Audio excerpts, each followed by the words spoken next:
লোকনপুর মহিলা ডিগ্রি কলেজের সহকারী অধ্যাপক। আমি পড়াশোনা করছি তোমাদের চাইল্ডের উপরে, যে কারণে আজকে আমার তোমাদের চাইল্ডের রিলেটেড যা কিছু স্বাস্থ্য বা পুষ্টি বিষয়ক যে কথাগুলো আছে সেগুলো নিয়ে আমি পরে আমার কথা বলবো।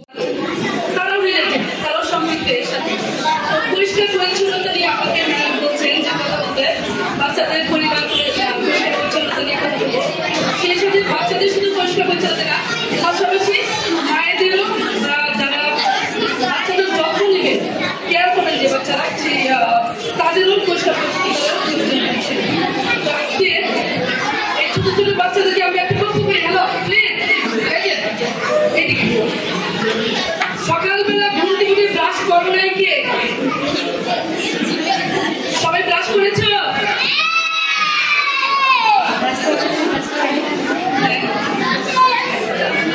আজকে সকালবেলা চুল মাথা আপনি আসলে কে? ব্যথা হবে না?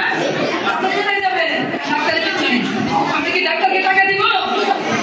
টাকা দিব না। আমরা কি করবো?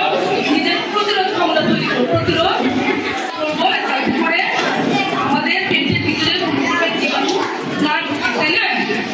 আমাদের ড্রেস, আমাদের দাঁত, আমাদের চোখ, নাক, মুখ সবকিছু পরিচ্ছন্নতা পাশাপাশি আমাদের মাদেরকেও বাচ্চাদের যারা সেবা করবেন সেগুলো পরিষ্কার, পাশাপাশি যেটা বিছানা, বিছানা কি আরামের জায়গা, তাই না? ভালো লাগে বিছানা হলে কাঁদে কেন? সারাদিন অনেক কর্মক্রান্তির পরে আমাদের শান্তির জায়গা হচ্ছে বিছানা। সেই বিছানা এত পরিষ্কার, এত পরিচ্ছন্নতা করে যখন যে বিছানাকে ঘুমানো হবে, সেই বিছানার চাদরটায় যদি জীবাণু থাকে, অপরিষ্কার থাকে, তাহলে ওই জীবনটা কোথায় লাগবে? মুখে লাগবে, গায়ে লাগবে, হাতে লাগবে, গায়ে লাগবে, লাগবে না? এখন যে পরিমাণ মানে আমাদের যে ধুলাবালি করে প্রতিদিন আমরা দেখতে পাই না, কিন্তু প্রতিনিয়ত প্রতি মুহূর্তে ধুলাবালি উঠতেছে, সেগুলো বিছানায় পড়তেছে। সেই বিছানায় পড়তেছে, আবার যে তোমার চেয়ার বসছো না, চেয়ারের মধ্যে ময়লা থাকতে পারে, বেঞ্চে বসছো, বেঞ্চে ময়লা থাকতে পারে, শিক্ষা প্রতিষ্ঠানের বেঞ্চ, টেবিল, এগুলো তো ময়লা থাকতে পারে। কাজে আমাদের কি করতে হবে?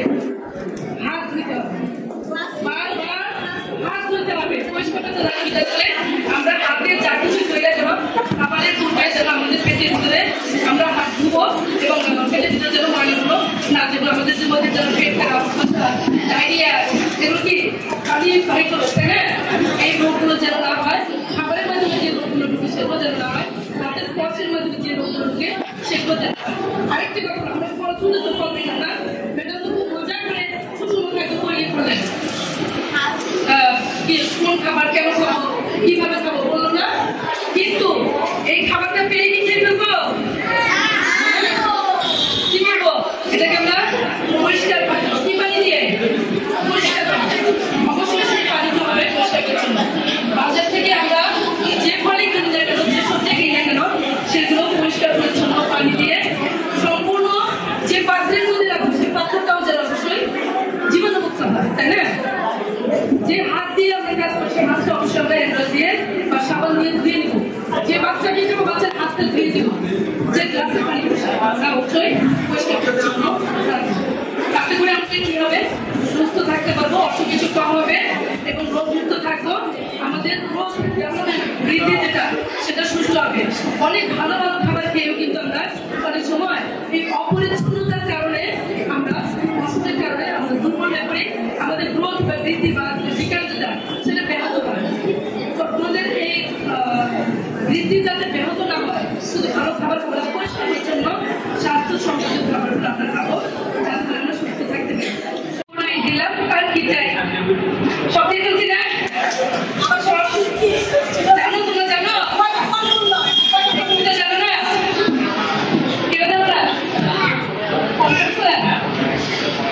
খুব মজা লাগলো।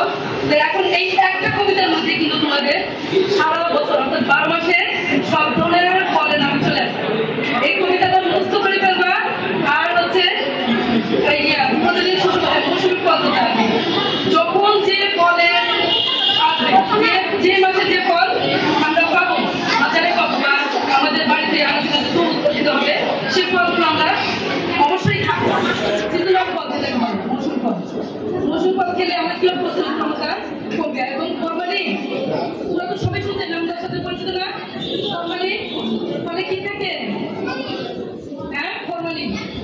ফরমালিন ফলে যার জন্য বাজার থেকে আমরা ক্রয় করি, সেই বাজারে ক্রয়কৃত মালগুলো, সে ফলগুলো ফরমালিন থাকলে আমাদের শরীরের জন্য ক্ষতি হয়। যে কারণে আমরা সিজনাল ফল খাবো, মৌসুমী ফল খাবো।